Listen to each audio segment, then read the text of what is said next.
اعوذ باللہ من الشیطان الرجیم بسم اللہ الرحمن الرحیم فاما الذین کفروا فاعذبهم عذابا شدیدا فی الدنیا والآخرہ وما لهم من ناصرین واما الذین آمنوا وعملوا الصالحات فیوفیہم اجورہم واللہ لا يحب الظالمین ذلک نتلوہ علیک من الآیات والذکر الحکیم صدق اللہ العلی العظیم۔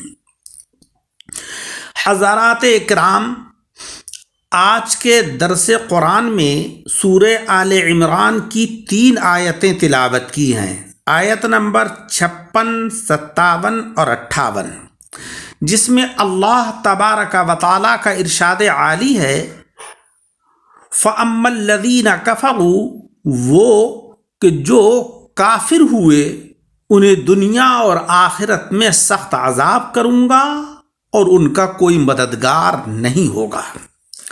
وَأَمَّا الَّذِينَ آمَنُوا، اور وہ جو ایمان لائے، وَعَمِلُوا الصَّالِحَاتِ، اور اچھے کام کیے، فَيُوَفِّيهِمْ أُجُورَهُمْ، اللہ ان کا نیک انہیں بھرپور دے گا۔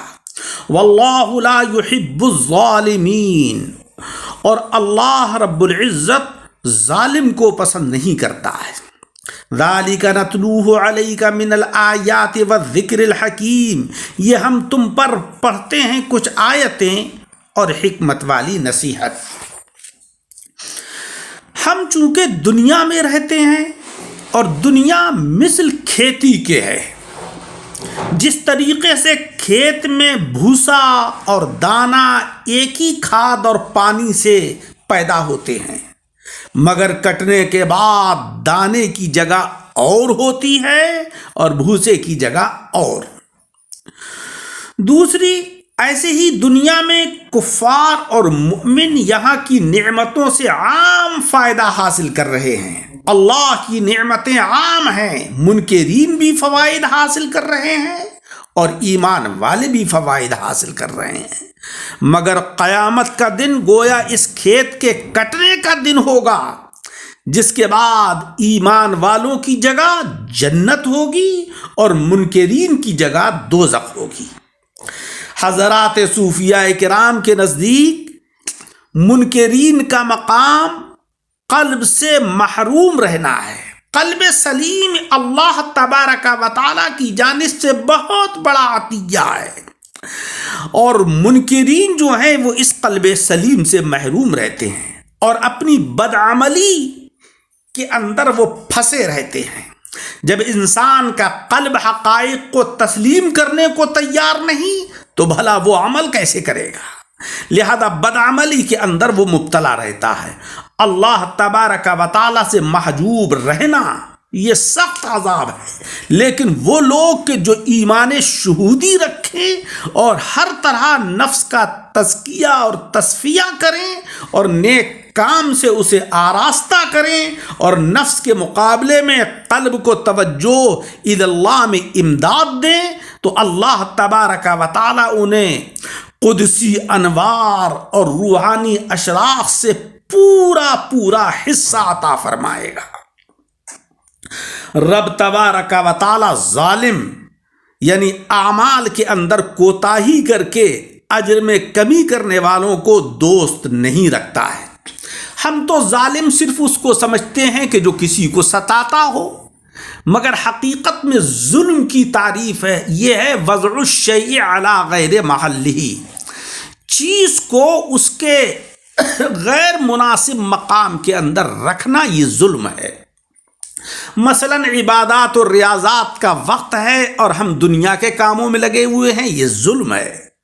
سچ بولنے کا مقام ہے، اس جگہ ہم جھوٹ بول رہے ہیں، یہ ظلم ہے۔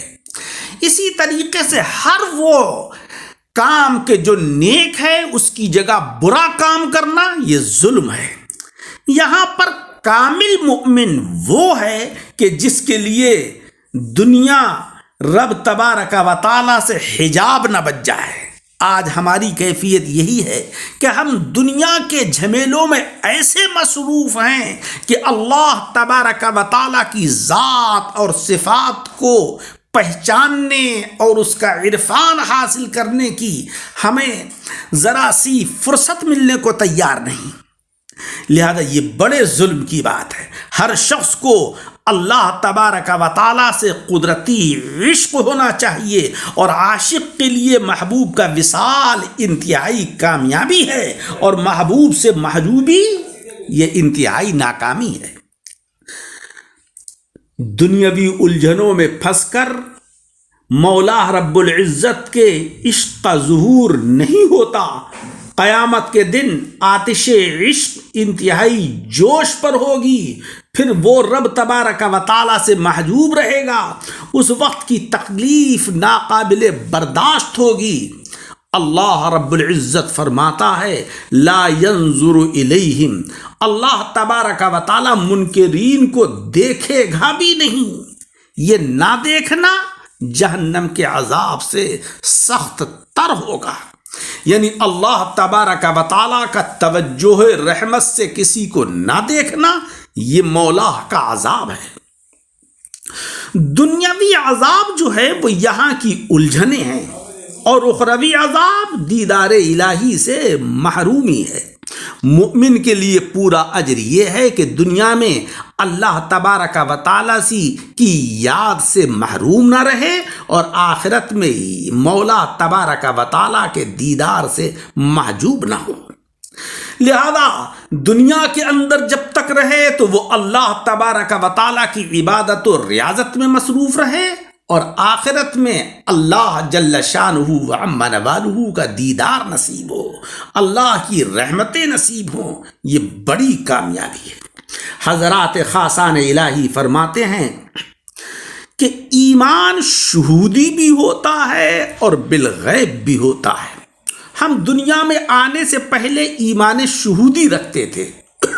عالم ارواح میں کوئی بھی کافر نہیں تھا، اور مرنے کے بعد بھی سب کو ایمان شہودی نصیب ہو جائے گا۔ ہر شخص مرتے وقت ہی ایمان لے آتا ہے، لیکن یہ دونوں ایمان یعنی پیدائش سے پہلے کا ایمان اور مرنے کے بعد کا ایمان نجات کے لیے کافی نہیں ہے۔ نجات کے لیے تو ایمان بالغیب ہونا چاہیے۔ ہم نے ذات باری تعالیٰ کو نہیں دیکھا، ہم نے دوزخ کو نہیں دیکھا، جنت کو نہیں دیکھا، مگر ہمارے آقا جناب محمد مصطفیٰ صلی اللہ علیہ وسلم نے فرمایا کہ اللہ تبارک و تعالیٰ کی ذات موجود ہے، جنت اور دوزخ موجود ہیں، فرشتے موجود ہیں، یہ آسمانی کتابیں اللہ کا کلام ہیں۔ مولا رب العزت نے 1,24,000 یا کچھ کم و بیش حضرات انبیاء کرام و رسول اعظام کو دنیا میں رشد و ہدایات کے لیے جلوگر فرمایا۔ ہمارا ان سب کے اوپر ایمان ہے، تو ایمان بالغیب ہونا چاہیے، اسی پر نجات کا دار و مدار ہے۔ اسی طریقے سے صالح عمل وہ ہے کہ جس میں عمل کرنے والا بالغیب بھی صالح ہو، یہ نہیں کہ لوگوں کے سامنے تو نیک بنا ہوا ہے اور پس پشت جو ہے وہ گناہوں میں لت پت ہے۔ لہذا ایمان بالغیب بھی ہو اور عمل صالح بالغیب بھی ہو، اسی پر نجات ہے۔ یہی کہا جا رہا ہے وَأَمَّا الَّذِينَ آمَنُوا وَعَمِلُوا الصَّالِحَاتِ فَيُوَفِّيهِمْ أُجُورَهُمْ وَاللَّهُ لَا يُحِبُّ الظَّالِمِينَ، وہ لوگ کہ جو ایمان لائے اور انہوں نے نیک کام کیے، اللہ تبارک و تعالیٰ بھرپور ان کو اجر عطا فرمائے گا، اور مولا رب العزت ظالمین کو پسند نہیں کرتا ہے۔ اللہ تعالیٰ عمل کی توفیق عطا فرمائے، آمین بجاہ النبی الکریم۔